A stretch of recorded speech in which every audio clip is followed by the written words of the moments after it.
Welcome to the Grappling Grappling Rewind Podcast. Welcome to this week on the Grappling Rewind Podcast. On this week's show, we are going to preview the under 99 kilogram division at this year's ADCC 2026. As always on the show, I'm your host, Maine, to my co-host, Corey. How you doing, Corey? I'm doing excellent, bro. We just sat happy to be back. We just sat for almost an hour and just talked through this division. So essentially, with all of these recap shows, functions very similar to last week. We are going to run through all of the entrants in the under 99 kilogram division.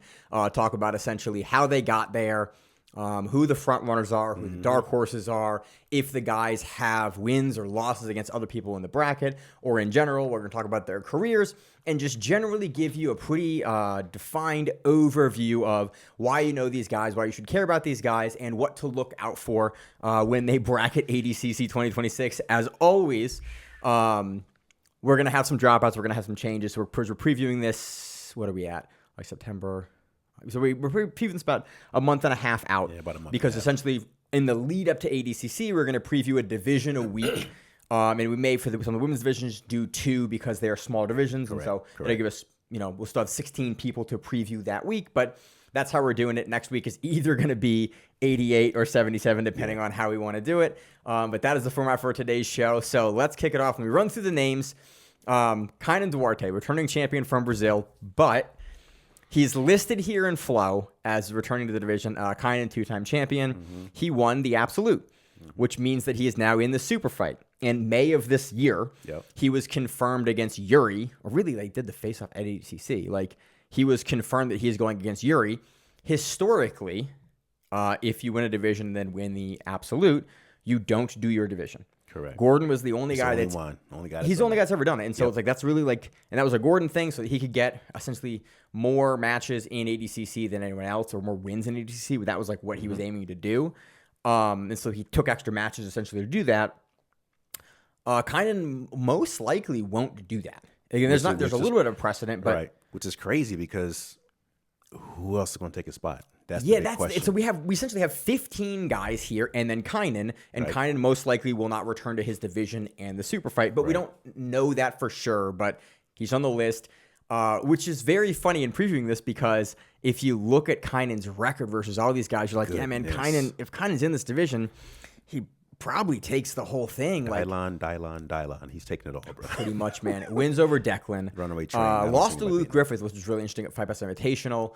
But he has wins and losses over Cyborg, but on the better side of that at ADCC, he has 2 wins over him last year.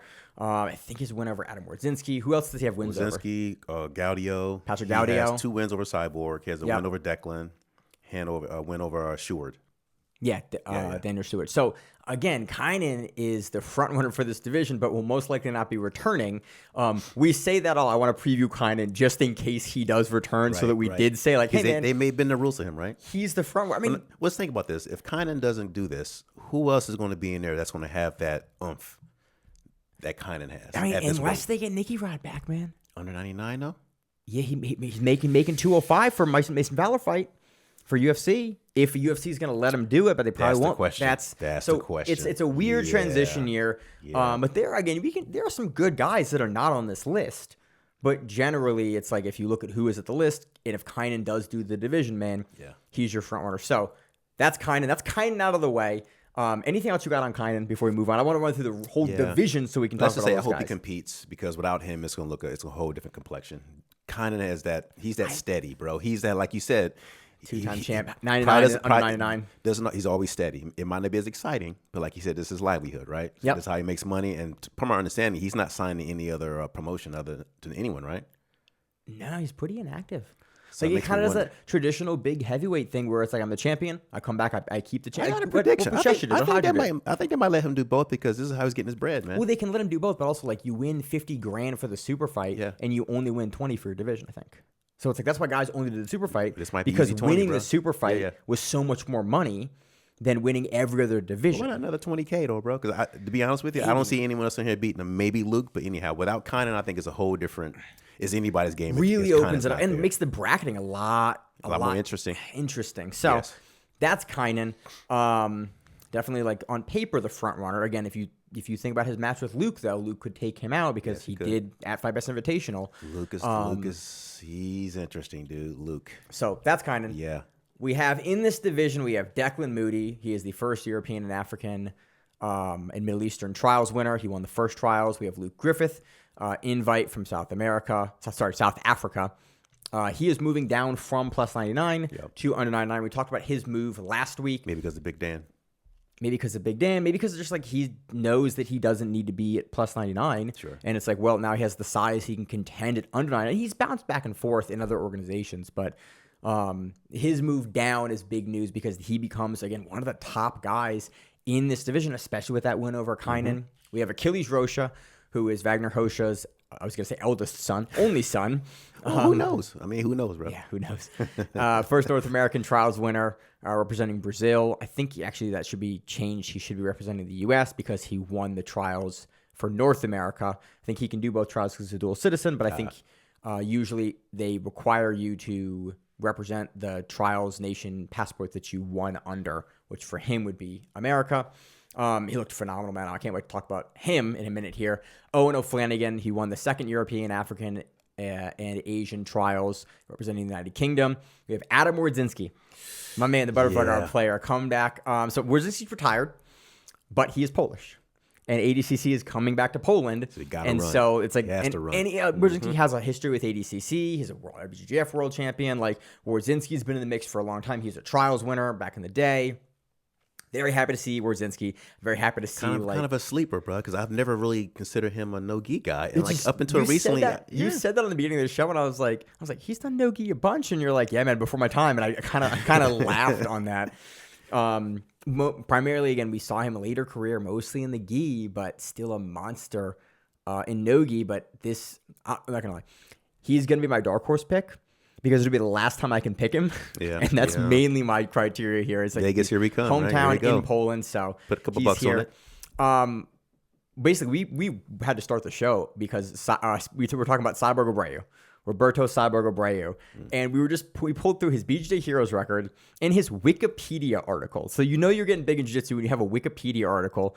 And we were like, how long has Cyborg been doing this? And I was like, I know he's the champion in 2013. And then we pulled the record, and I was like, oh, yeah, he medaled in 2009. And then he medaled almost every other year, or every world championship until he won in 23. Then he had an 11-year gap, medaled in 22, medaled in 24. Yep. So Cyborg's here. Mr. Consistency, man. Mr. Consistency. Oh, sorry, medaled in 24 twice. Twice in 24. He didn't medal in 22. I'll look up the record here in a second. We have Michael Pixley, again, invitation, because he medaled or got top 4 at the last one. So if you medal or get top 4 in the previous ADCC, you typically get that invite slot for the division. Has that been win over Magali? We have Marcin Maciulewicz, another, again, invitation from Poland. Mm-hmm. We'll talk about him in a minute here. Patrick Gaudio is an invitation from Brazil, long history with ADCC. Eli Braz, first South American trials winner, also representing Brazil. Vinicius Lessa, second South American trials winner, also representing Brazil. Daniel Schubert, the second Asian and Oceanic trials winner, representing Australia. Stefan Bana, another invitation from the United States, did well at trials, both trials, so they called him in. Javier Zachuski, representing Uruguay, another invitation, did well at trials. Yeah, you, bro. Zaruski. And Nico Majalik, first Asian and Oceanic trials winner representing Australia. So that is the division. That is the lineup for the division. I got there. Your name game is definitely improving, Hey, man, bro. usually for ADCC, it is like the one event in every 2 years that I can get the names for because we have such a big lead up to it. Mm-hmm. And I can actually spend time. We can actually dedicate a whole show to doing the preview. In that time, I can get the names together to actually be able to deliver them as I mess up Zaruski's name. So let's run through. We talked about Kaynan. Let's talk about Declan. Declan looked very good at the last ADCC. He notably didn't do CJI2. He did ADCC. Simple Man, I'm not sure exactly where Declan is now, but... Yeah, I haven't seen him in a while, but who knows? He still might be training a Simple Man. Other than the losses to... Actually, I like Declan. Declan has a lot of matches against a lot of people on this list that are unfortunately mostly losses for him. He does not have a whole lot of wins over folks that are on this list, but he's on the younger side. Yeah, he beat Maciulewicz and he beat Gaudio. Yeah, so he has lost to Majalik. Majalik. I want to say Maglisik, but Majalik. O'Flanahan, Griffith, and Kaynan. Yeah. So, and he lost most notably to Griffith and Kaynan via ADCC. In ADCC, yeah. So that kind of says something. That might not be such a bad thing, right? Yeah, With that rule set. That's once again, that's just another data point. We got subbed though, which like kind of subbed him and Luke subbed him, and it's like that's always in my. Whenever we do these previews, I always think about like the matchups that we saw previously and how I weight them. And at least in my head, this is for better or for worse.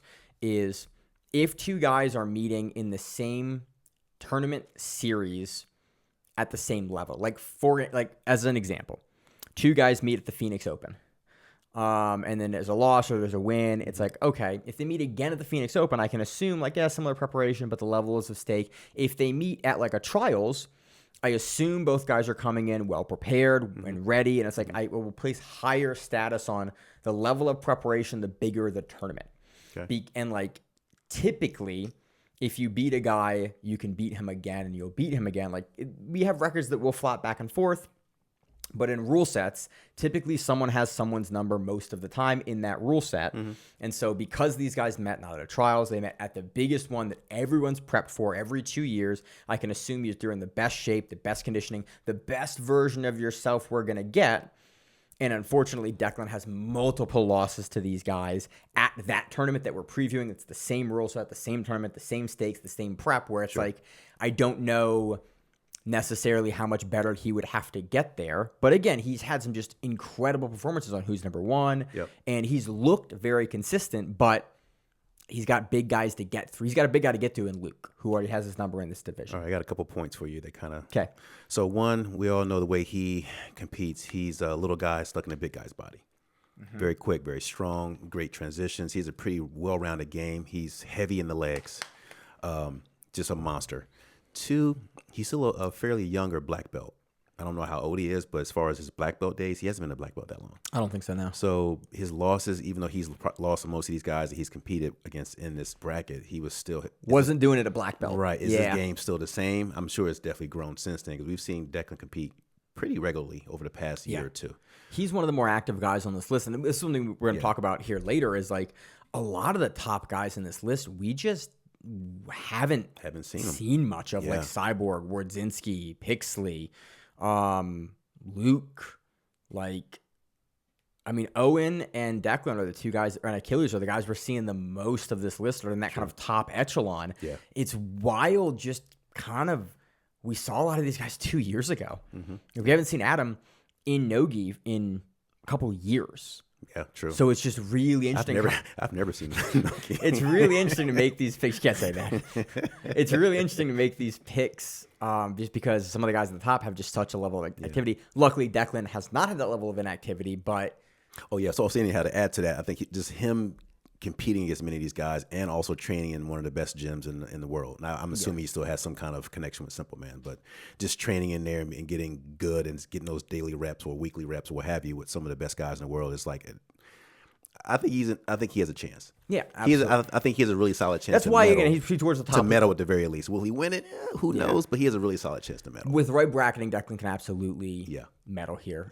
We've talked about Luke, but I think for me, Luke is my front runner. If Kaynan's not there, this is Luke's to take. I'd agree with you. Mainly because he has that win over Kaynan, and like the thing that was so telling about that win over Kaynan at the Fight Pass tournament was the way that the Kingsway team kind of planned for Kaynan.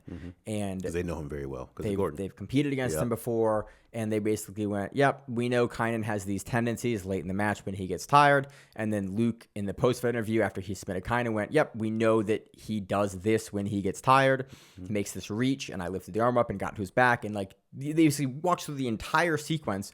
And it wasn't one of those guys in an interview going like, this is what I thought. And like, you're making this up on the spot. This was, you're just telling us how your camp went and that you knew this was going to, that's a scary guy for, again, Luke's a big guy. He's strong. He's got great back takes nowadays, especially for how big he is. And he's still a fairly new black belt. He hasn't been a black belt very long. No. Only a couple years.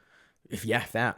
And then He's got good leg locks, so it's like you're big. He trains at Kingsway. You can so pass, it's like you one can of the take best the gyms in back, you world, can man. you can kind of do the whole host of I the think things. he's like a small guy caught in a big man's body too. We're starting to see more guys that are like just don't play the big heavyweight slow game anymore. Like that kind of has died out because you just have the guys that are big athletes like Declan and like Luke and even like Kaynan.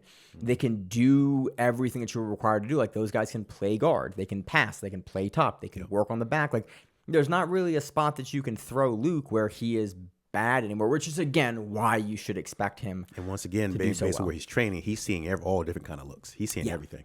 Legs, He's getting coaching from Gordon and John, like that's back, everything. and Margali. Oh my goodness, yes. So he's getting it all. I do think that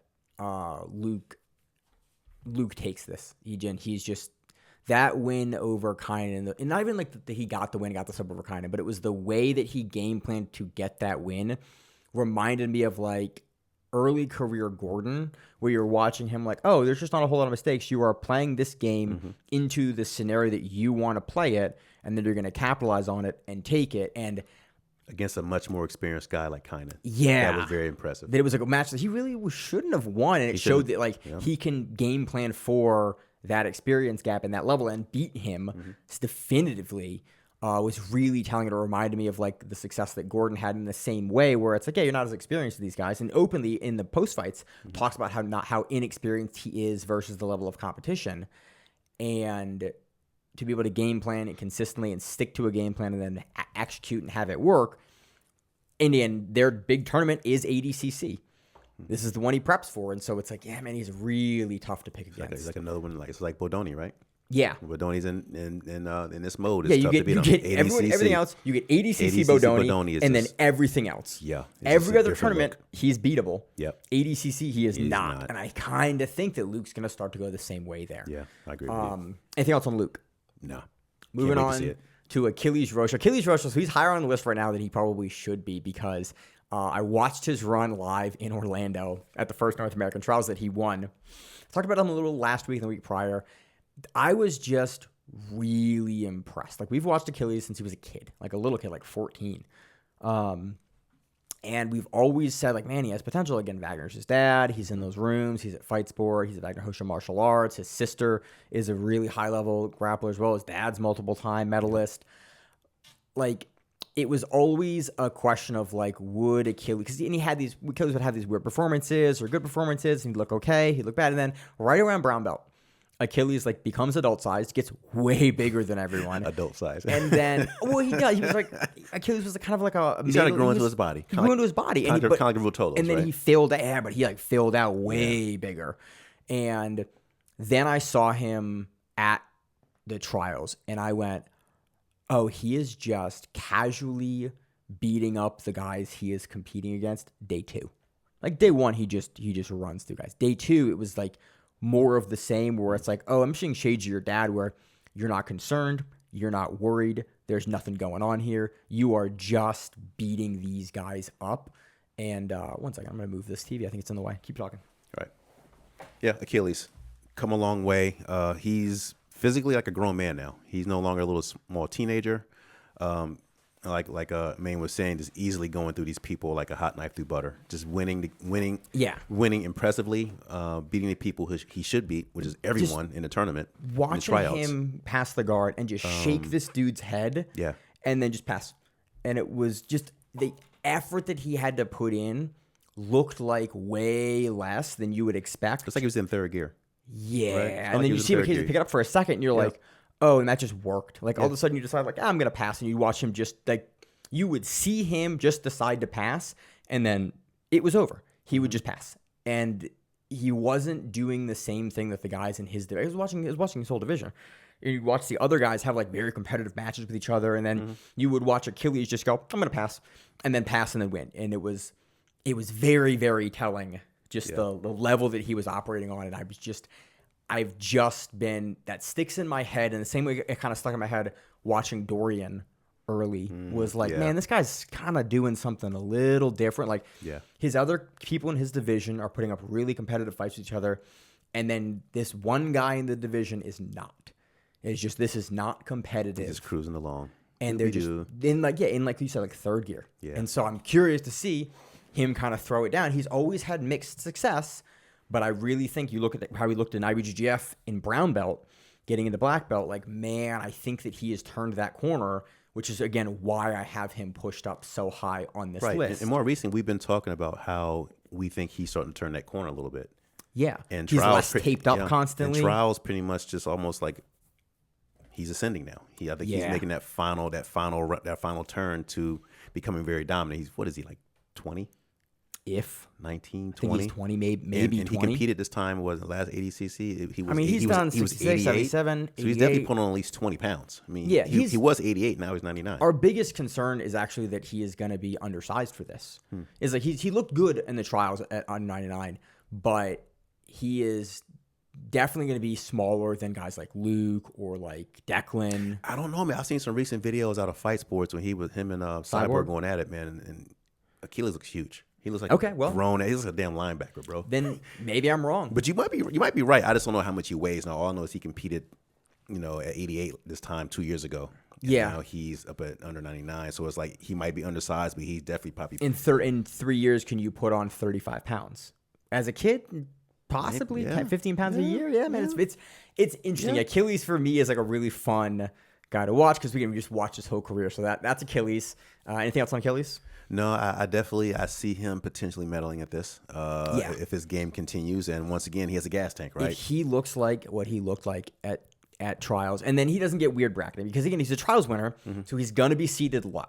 Not a question. But he's been to ADCC for it before as well, so he might be seated higher as a result. Will they bracket him now with him and Cyborg coming from the same camp? Will they bracket them to meet That's a early weird on? one because they're different because if Achilles goes under Fight Sports, which they typically do, but he might be under Wagner Rocha martial arts.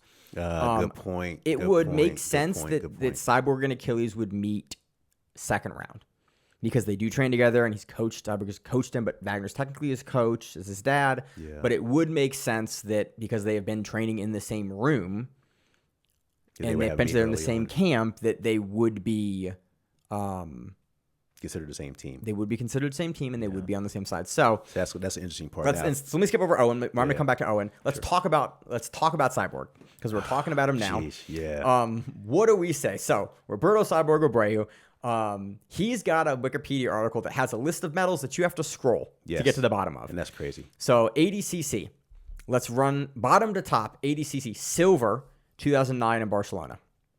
Bronze in Nottingham 2011. Bronze in Beijing 2013. He wins the absolute in 2013. Goes on to do the super fight in 2015, which he doesn't win. I think it was versus Gaudio. Okay. Doesn't win that. And then so the next division that he would be back in would be 15, 16, 17. Finland. Doesn't medal.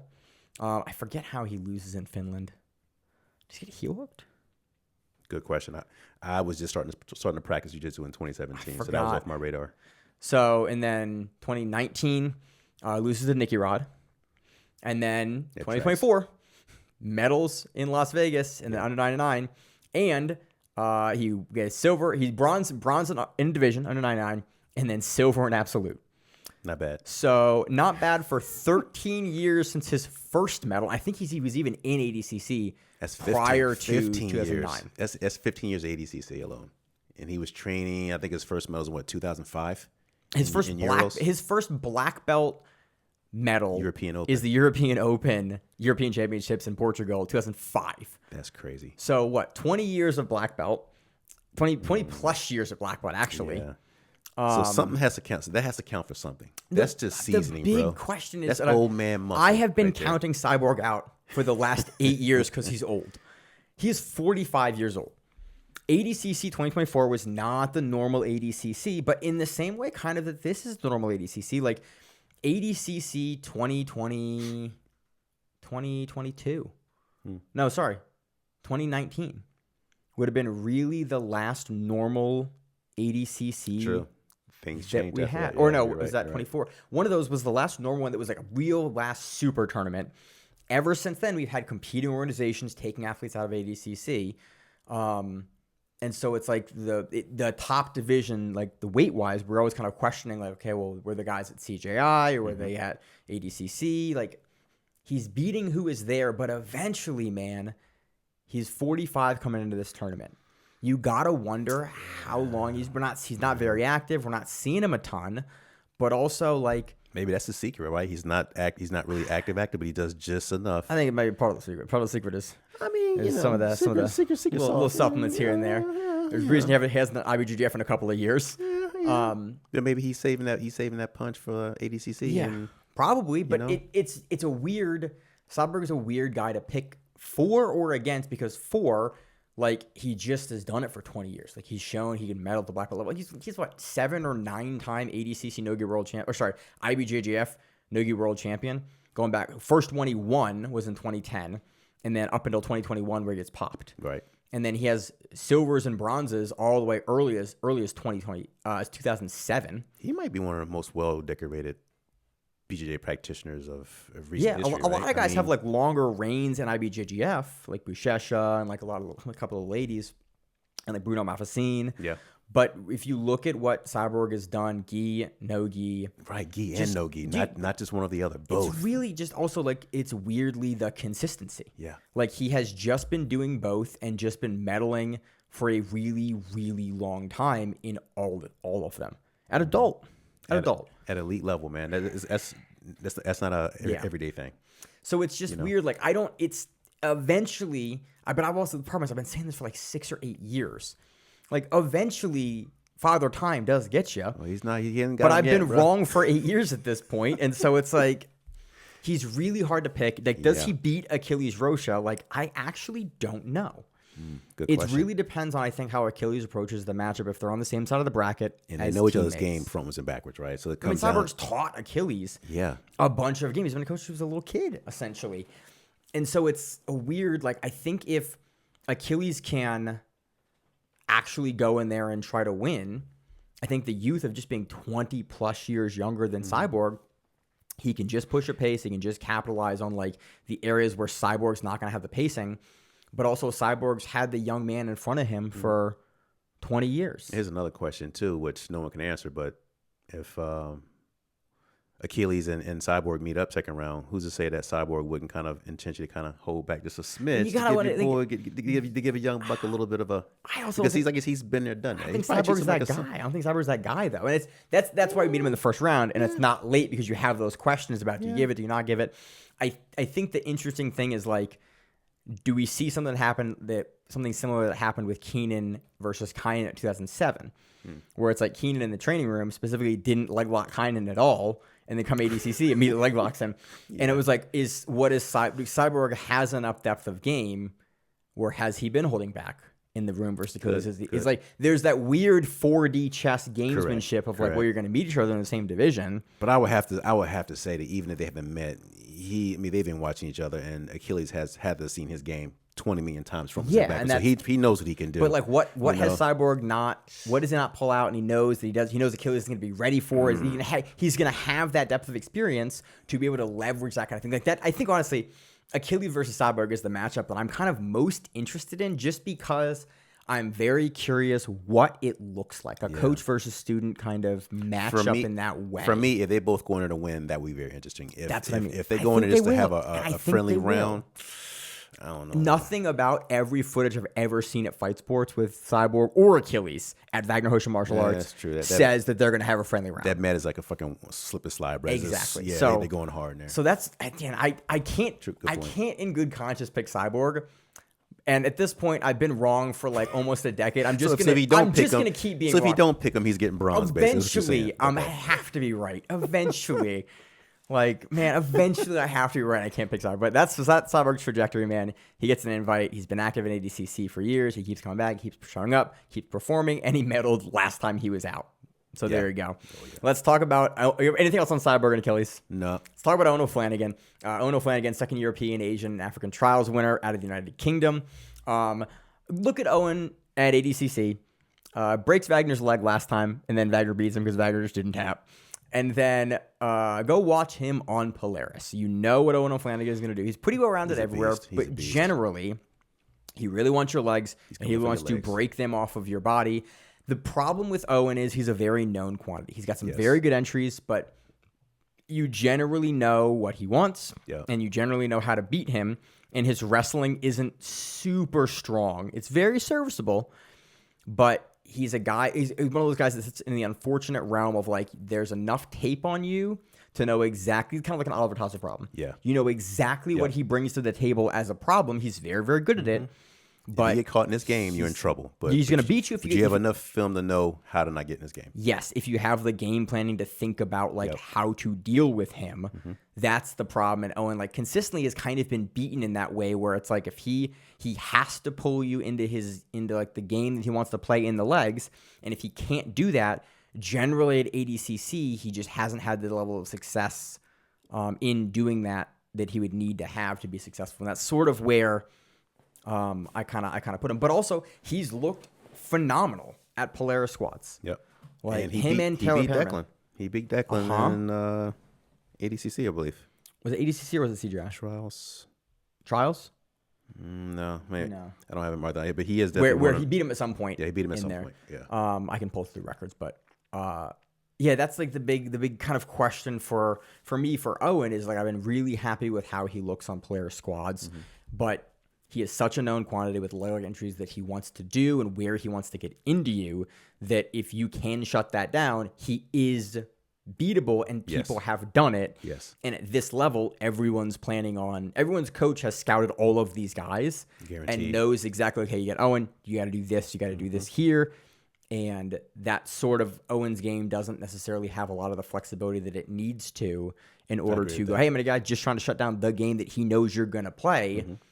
Like versus like non-elite level competition, Owen's going to get there and he's going to kill you for it. Exactly, especially if he gets paired up with someone coming out of, say, Kaynan is in this thing. He's at Atos, I guess, right now. You got Declan with Simple Man. You got Luke at New Wave. Cyborg at Fight Sports. Yeah. You know, it's one of those deals like these rooms. They're used to going against leg lockers, right? So they have those kind of looks that they want in practice, and I'm sure if not people trainer, they can pull people in to give them those different looks. So there are a lot of most of the good gyms now, or top gyms, they know how to at least shut it down if you don't want to play it more than they did even 6 years ago. Correct. It's a whole different time now. Leg locks aren't as scary anymore as they were 5 years ago. Yeah. It's funny. A recent video came up of Dean Lister in one of his ADCC runs where he's just leg locking everyone. There's a video of like him and Pablo Popovich, and you're like, it gives you appreciation for Lister like as a pioneer in this sport, and then also like, man, he has a ton of control, and also like these are fairly basic heel hooks executed very well, but it's like it is just very funny to watch the level of defense in the sport from like this is ADCC, the pinnacle of the sport, and you have Dean Lister with just very fundamental, very strong, good leg locks, just like very cleanly putting guys away. Next. Let's move on. Let's talk Adam Wardziński, X guard, mainly in butterfly guard. Really mainly butterfly guard. His game functions very similar in Gi. He does some niftier stuff. He does different stuff in both of them actually. And as he progressed into brown belt and then into black belt, you started to see kind of the divorce between the Gi and the no-Gi game. Like he picked up a lot more things that were very, very Gi specific as he went through and he, and won black belt worlds. In the Gi, he's getting here. He's unretiring. And that's always my concern when a guy unretires. Typically, he's unretiring like as an IBJJF world champion, but he never had the same level of success at ADCC. Right. Because the problem with Wardziński's game is like, again, he's a guy with a lot of tape. Yep. Guys know how to beat him. And then he doesn't really have the grips that he likes and needs. That's not a need, but like wants. Correct. In no-Gi. And so as a result, like he has to play a little more wild. I unfortunately think that Wardziński being retired, being a little bit on the older side now, and not really have ever been primarily a no-Gi guy, the chips are very much stacked against Adam Wardziński. That being said, he's at home. And like home court advantage counts for something. It does. It's like you have your own culture, you have your own food, you have your own language. Like there's a lot of, I don't think Wardziński lives over here now, but like you spent a lot of years in Poland. There's going to be a level of comfort there in coming home, and also like the hometown crowd, and like guys punch up at home in tournaments like this. And so for everything that I kind of said against Wardziński, where it's like, yeah, man, it's going to be a tough matchup for him. On the other side, like you're unretiring and coming home. That is not necessarily for nothing. So you're going to have a bunch of other guys that are not like the only other division person he has is Marcin Maciulewicz in this division. Everyone else is not Polish. Right. And so you have that hometown spirit and power and like vigor Yep. that will really make you, if you're gonna unretire and have one more, This would be that one. and if you really put everything into this one last camp, and now you've retired from the gi. How long has he been retired from the gi? Was it? He won Worlds in 23, I So you think. think he's had a couple years to concentrate strictly on no gi then? Well, I don't know how long he's known he was going to do ADCC. That's the problem. It's like I don't know exactly when he got the invite, but you've had at least 6 months. Yeah. 6 months as a former world champion, man. It's a long time to really prioritize him going in to go win ADCC at home. That's really why I put Wardziński much higher in the mix than I would have. If let's say this is in the U.S. and Wardziński comes back in, big fan of Wardziński, but it doesn't have the same weight. Different complexion. Yeah. Yeah, Or U.S. is a bad example because he's here, but like let's say it was in like Korea or something like that. Like it would have the same weight, but him being at Poland, like I'm really giving that more stake than it probably deserves. But I also really like Wardziński, and if I can see him one more time at home, it would be a wild Cinderella story for him to like finally, after all those years, win in the gi, Maybe it's and a then swan song, finally get This might be a swan and then song. finally get it in no gi. So Yeah. that's Wardziński. Just an incredible. Like again, he showed he can beat Felipe Andrew in the gi. Come late career, like he finally did it, and so. That's Adam Wardziński, again, one of the guys that I really, really enjoy his game for just the beauty that he is able to play the butterfly guard and get everyone over. Anything else? And you know what he's going to do, but you can't stop it. Yeah, that's always the cool thing. Like It's kind of like Hydra in a cross choke, right? You know it's coming, you just can't stop it. It was the other end of like, man, everyone knows what Adam's going to do. Not a lot of guys were able to stop it. Right. And in the gi, the problem is in no gi, more guys were able to stop it, and that was sort of the problem with his game in no gi 5 or 6 years ago. So we talked about Cyborg already. Michael Pixley, medalist last year, representing the United States of America. Pixley can go far with right bracketing. My problem with Pixley's chances is Pixley is, again, another really known quantity, and his guard passing has always been his issue. Yeah. And the other problem with his game is, like, his guard play is a big issue. So if, like, Pixley needs to be engaging with you in the stand-up, and if he engages with you in the stand-up and you stand with him for too long, he can make something work. He can get you down. For sure. But Pixley is 100% a game plan problem. Yes. At the black belt level, where it's like, this is what he brings. He has this nice throw, and he has a Darce game. Yep. If you stay out of those two things, he very rapidly seems to run out of ideas. Like, go back and watch the match with Lovato. Yeah. Like, he runs out of ideas for how to get around Lovato. Go back and watch the matches with Nicky Rod. He runs out of ideas for how to, like, deal with Nicky Rod's guard. And, like, Nicky Rod's not a guy that plays a super complicated, complex guard. Correct. It's pretty and simple. At this level, it's just concerning because we've always sort of waited for Pixley to make that jump and, like, okay, put your guard passing together and, like, figure out how to inside pass on a guy. It's like, it's really only ever outside passing. And if you can just sort of stay in front of him and stay diligent and deal with when he tries to jump over you or jump through you, like, you beat him. And then if you can put him on the ground and force him onto his butt and play guard, then you beat him. Right. And that's sort of like, that's sort of the big problem with his game is that he never really made the jump into being able to play a complex guard or, at the black belt level, or really diversifying his passing to an extent where he could pass ranged open guards. And I think that was our last time we really spoke about him, you and I on the show. I forget which promotion it was, but it might have been after that fight against Nicky Rod. I'm not sure who it was. Like in against, 25, I think. But it was his game was just really seemingly just standing from the feet, and tossing and throwing. And that's but what after he that, wants. he was kind of just like, "Whoa, what do I do now?" And I think right now he's still fairly new in the game compared to a lot of people in this bracket. Yeah, but he's on the older side. But he has a lot of wrestling matches. He's been competing for a long time. Yeah, I think it's just a number. Like, if you compare the number of matches to some of the people in this bracket, it's not even close. I don't think, especially in jiu-jitsu. on jiu-jitsu, yes, in jiu-jitsu. Not in wrestling. Wrestling probably wrestling has is- more than everyone. Or if it was just strict wrestling, it would just be he would Pixley. probably take it. Yeah. But I think he just needs time. And right now, granted, we don't see some of the heavy hitters in this bracket, but I think with the people that we do see, I think he's still at a deficit just based off experience alone. Yeah. I mean, he might be a little undersized too for this. I'm not quite sure what he's weighing now, but I don't think he's topping out at 99 kilograms right now. He's always a weird guy. But he's not small either. He's not small. He's always but a not weird big guy body size that I always think he could, and then you look at him and you're like, oh, you're enormous. You couldn't make him that and happen. Nicky Rod were the same height, weren't they? Or close? I don't think so. I think he's bigger than Nicky Rod. I think he's taller. He is not a small guy. No, so it's like I always want to put him in a small weight class, Yeah. but no, I think he really is a solid 99 guy. But that being said, I think there's just too much experience in this bracket for him. Yeah, I mean, it's on this level at ADCC. I keep going back to that Lovato match, and it was really concerning 2 years ago to watch him run out of ideas in front of like kind of just a seated Lovato. Yeah. And it was like, man, there needs to be something that you're doing here. Correct. And in ADCC, you're going to have to know how to do. You're going to have to know how to pass.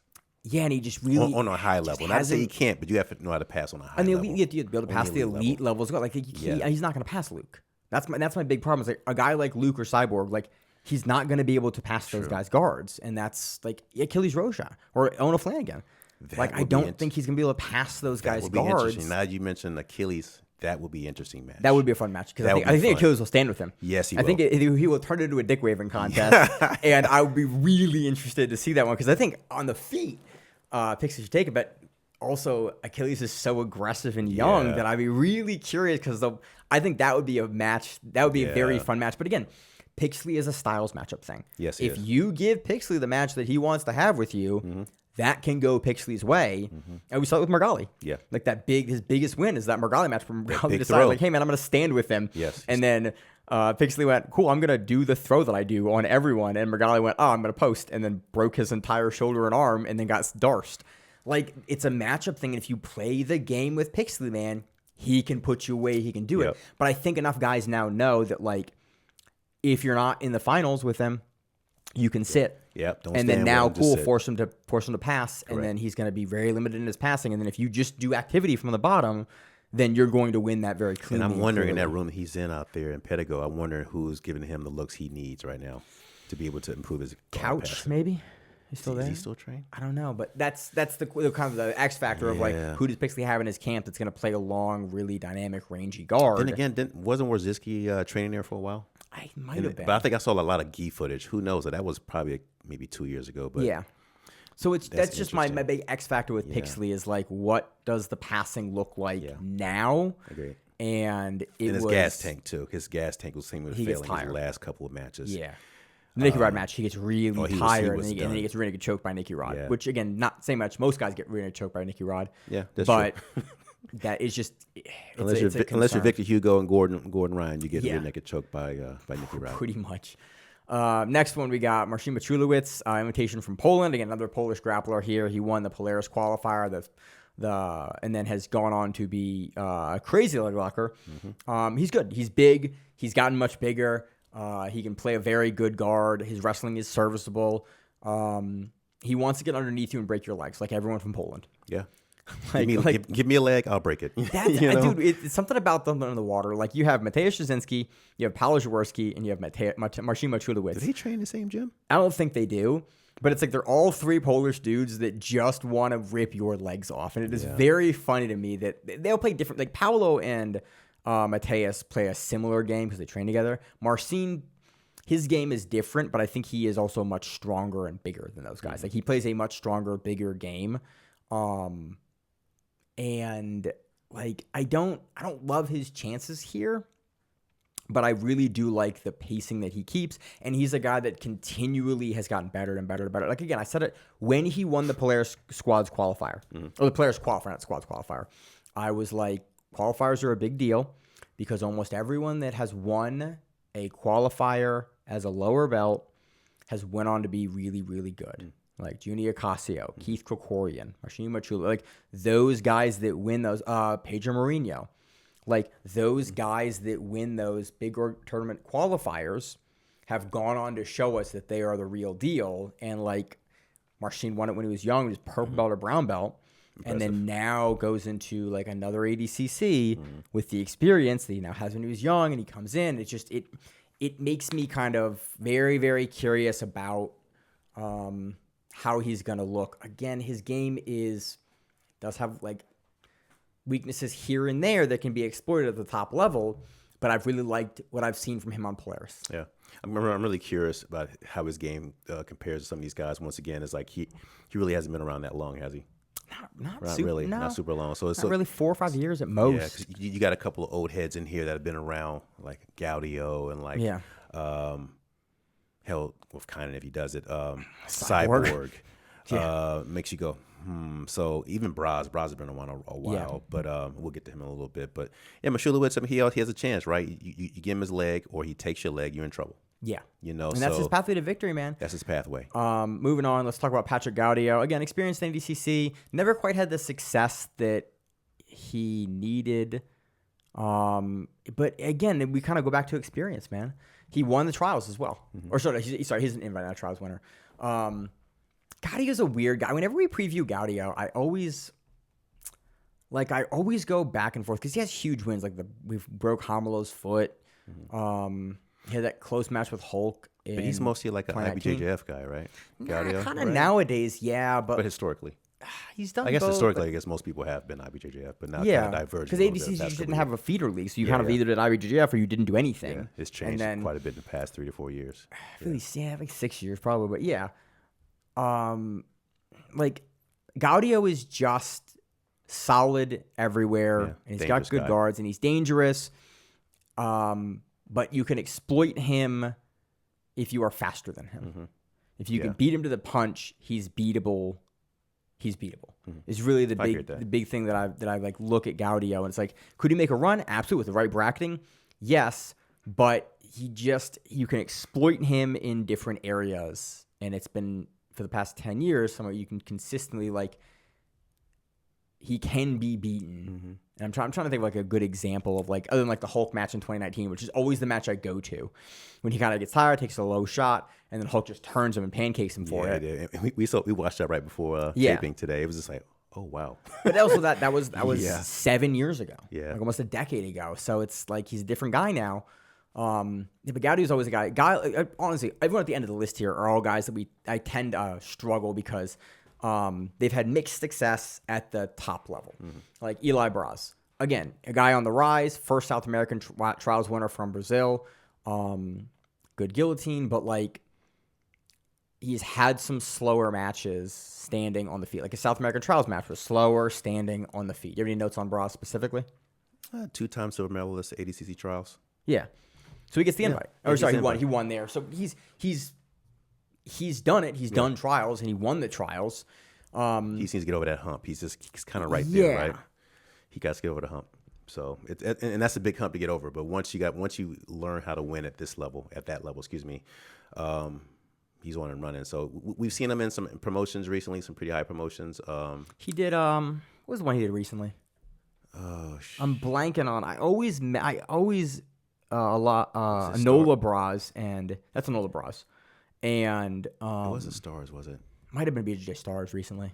He's been on that BJJ Stars before. He's done the Crown before. Yeah. But he's solid. He's right there. Right there. And I just think like he's exploitable in the same like a guy like Declan or Luke or Achilles. The guys at the top can just. He brings a game that isn't significantly different than a lot of like the pressure wrestler South American trials guys. He doesn't. If I remember him correctly, I don't strike him as like a bigger guy either. So maybe I wonder where his weight is. Yeah, I don't know either. Same thing kind of for me. I don't really have much on Vinicius Lessa, second South American trials winner out of Brazil. I don't have a lot of tape. I'm not super familiar with him. I assume he will get relatively low seeding, so we're most likely to see him against the guys that we previewed at the top of the show. Yeah. I'm curious. I'm always wrong about some people, but I don't have a lot offhand immediately that strikes out for big matches from Lessa. Same thing kind of with Daniel Stewart, second Asian Oceanic Trials winner from Australia. And by the way, I'm going to run through the guys. Yeah. Stop me if you have notes that you want to run through. He lost to Kaynan. Yeah, he has lost to Kaynan, but again, if Kaynan, but everyone does, and also if he's not in the division, do you have where? No, I don't know. ADCC trials, maybe. It wouldn't have been trials because he's going to be South America. He's going to be Asian and Oceanic trials, and Kaynan hasn't done trials since like 2015 or 17. So, we also have Stefan Bana. Well, this is his first time being in World Championships, correct? Yeah. Daniel Stewart. I might have done it he might have got there last time, but I don't remember. I think he might have. We have Stefan Bana, 2 silver medals at the trials for U.S. trials.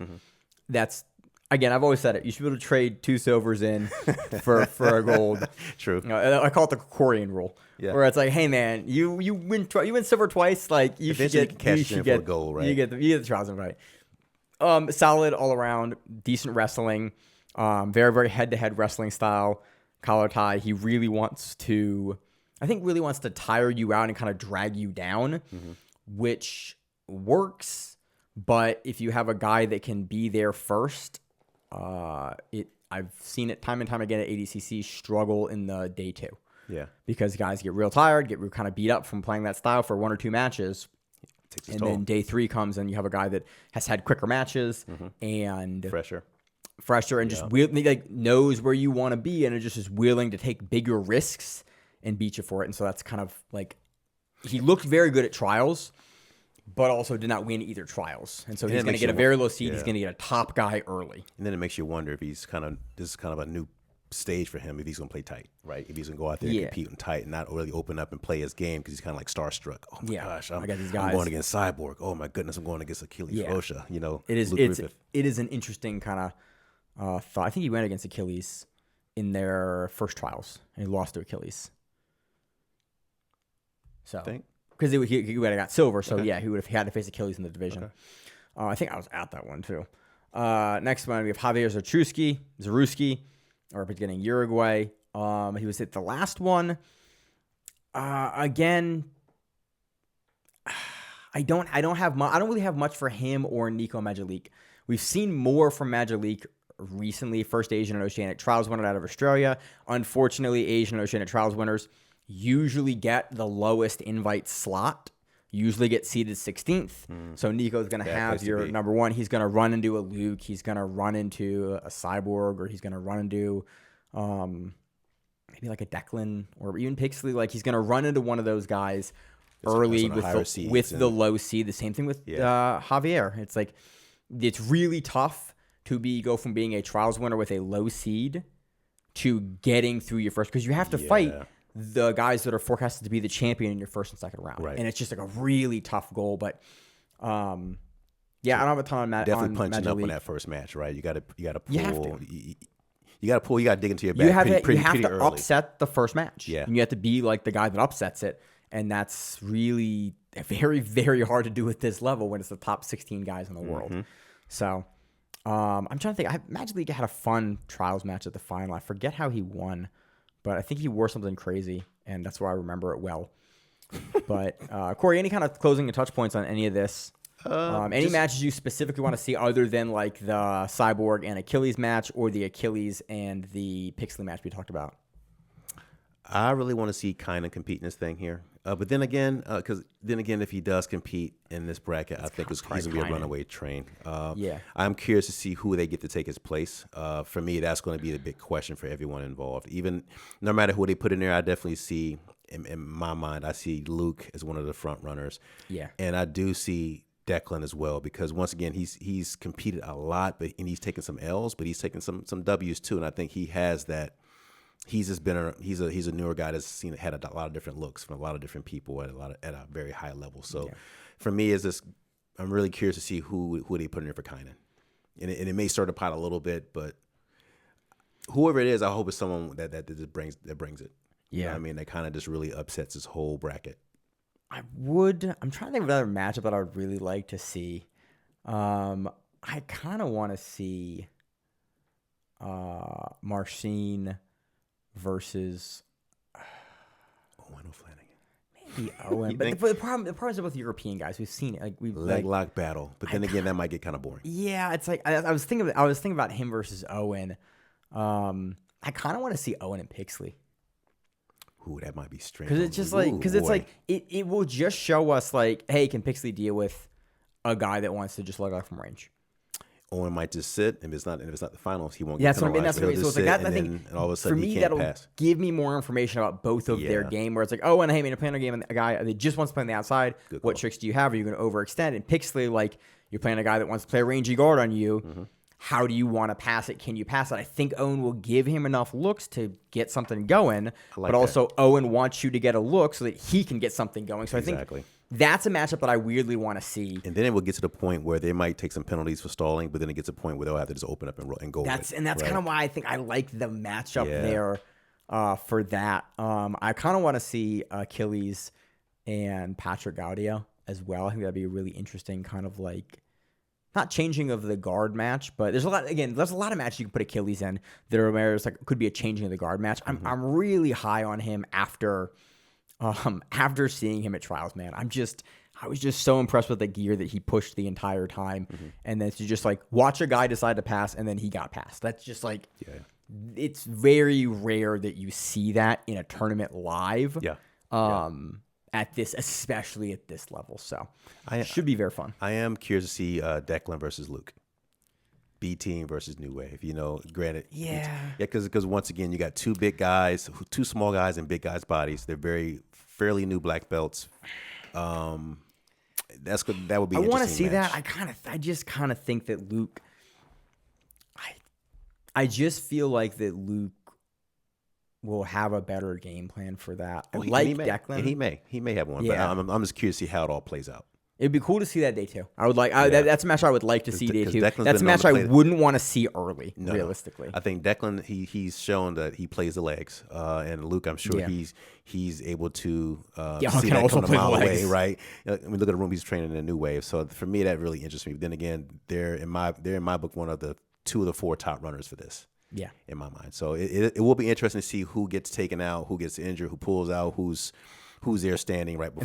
And then you watch Cyborg medal again. I mean, we could lose 3 or 4 of these guys. Hopefully not, but we got interesting 6 weeks. to see the We're final 6 weeks bracket, out. Right? That's a long time. Anything can happen. And these guys are ramping up their camps. I'm sure going hard, and then someone just gets hurt. Yeah, you're just at that 6 week limit where it's like guys are just starting to really ramp the intensity up. Yep. And this is when injuries start to happen. Like they start now, and so I'm really curious what our final list will be like. So Corey, any closing thoughts on the division?